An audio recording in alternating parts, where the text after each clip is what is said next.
తప్పులు చేస్తున్నప్పుడు ఆ తప్పు చేస్తున్నారు అని చెప్పే హక్కు అయితే మరి రాజ్యాంగం కల్పించింది కదా మనకి. ప్రతి పౌరుడికి కల్పించింది, పార్టీ కల్పించింది. వాళ్ళు తప్పులు చేసి వాళ్ళే తప్పులు చేయలేదు అని చెప్పేసి వాడు ప్రచారం మరి ఛానళ్ళు, టీవీలు ఇవన్నీ పేపర్లు ఇవన్నీ ఉన్నాయి కాబట్టి చేసుకునే కార్యక్రమం చేసి వాళ్ళకి వాళ్ళే సెల్ఫ్ గోల్ చేసుకుంటా ఉన్నారు. గోవుల విషయం తీసుకుందాం. ఫర్ ఎగ్జాంపుల్కి గోవుల విషయం తీసుకుంటే తలో ఒక మాట, ఈ ఫోటోలు కరెక్ట్ కాదని, దానికి సంబంధించిన ఫోటోలు కాదని ఒకళ్ళు, 23 అని ఒకళ్ళు, 45, 40 నుంచి 50 అని ఒకళ్ళు, ఎమ్మెల్యే మాట్లాడాడు, ఈవో గారు మాట్లాడారు, చైర్మన్ మాట్లాడారు. చైర్మన్ గారు అయితే చచ్చిపోవడం సహజమే కదా, మనుషులే చచ్చిపోతున్నారనే పద్ధతిలో ఏదో మాట్లాడినట్టు మనం మరి వీడియోలో చూసాం. అంటే ఎంత నిర్లక్ష్యంగా ఉన్నారంటే, మత విశ్వాసాలు ఉండవు, మతం అంటే గౌరవం ఉండదు, దేవుడు అంటే గౌరవం ఉండదు, ఎవరికి గోమాత అంటే గౌరవం ఉండదు, వీళ్ళకి ప్రతిపక్షాలంటే అసలే గౌరవం ఉండదు, ప్రజలంటే వదిలేసాను గాలికి వదిలేశారు అనుకోండి, వేరే విషయం. ఇవాళ వైను మైను ఎక్కడ పడితే అక్కడ గంజాయి విచ్చలు విడైపోయింది. అత్యంత దారుణంగా రాష్ట్రం అంతా ఎలా ఉందంటే ఇవాళ ఏం పాలన రా బాబు అని చెప్పి జనం అంతా గుండెలు బాదుకోవాలి. 10 నెలలకే గుండెలు బాదుకుంటున్నారా సార్?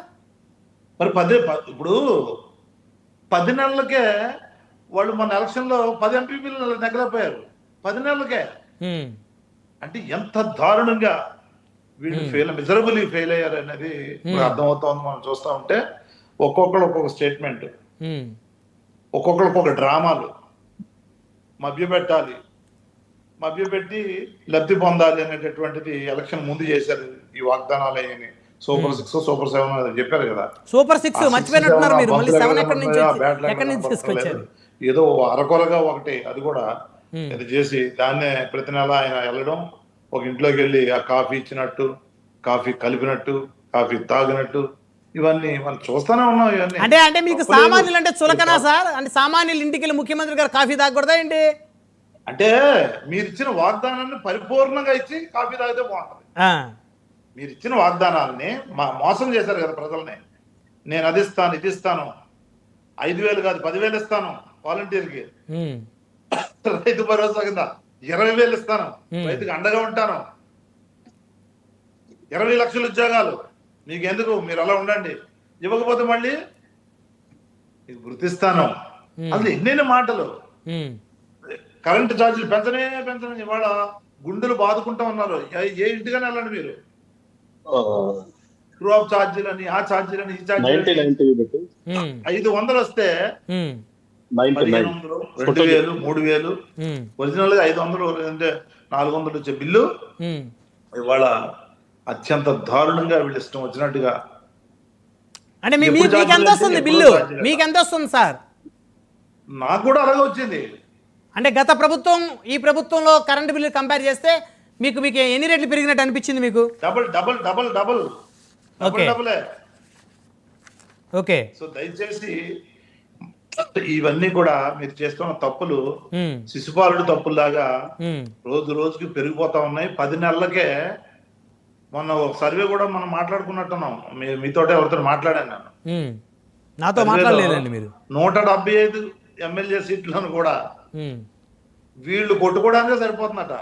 ఎక్కడ 175 సీట్లను కూడా వీళ్ళు 3 పార్టీలు ఉన్నాయి కదా, 3 పార్టీలు పంచుకోవడానికి సెటిల్మెంట్లు, దందాలు, ఆక్రమణలు, ఇవన్నీ మధ్యలో వైసీపీ వాటాలు అడుగుతున్నారంటగా.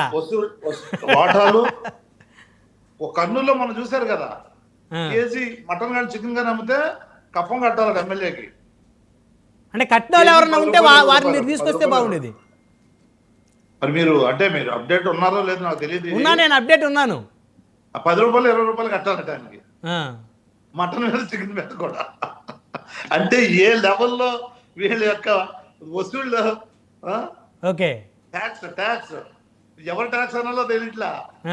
అది పవన్ కళ్యాణ్ ట్యాక్స్ అనాలా, లేదంటే లోకేష్ గారు ట్యాక్స్ అనాలా, చంద్రబాబు నాయుడు గారు ట్యాక్స్ అనాలా, లేదంటే మరి బీజేపీ మరి ఎవరి పేరు చెప్పాలి ఇక్కడ, పురంధేశ్వర్ గారు హెడ్ కాబట్టి పురంధేశ్వర్ ట్యాక్స్ అనాలా, ఎవరు ట్యాక్స్ అనాలో తెలియట్లా.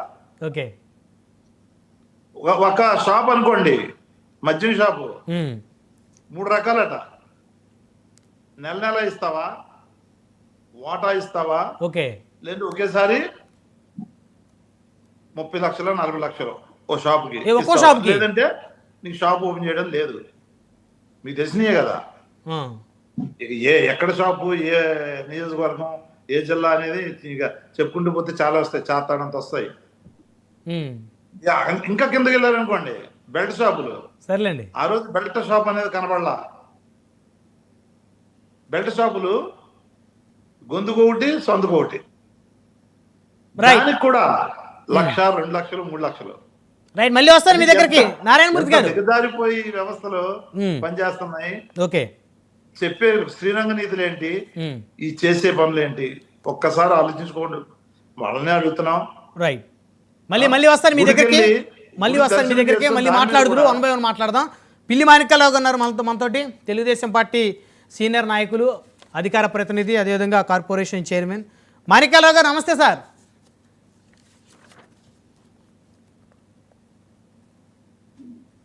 సార్ వినిపిస్తుందా సార్ నా వాయిస్ మీకు? యా మాణిక్యాలరావు గారు నా వాయిస్ ఓకే, వినపడుతుంది.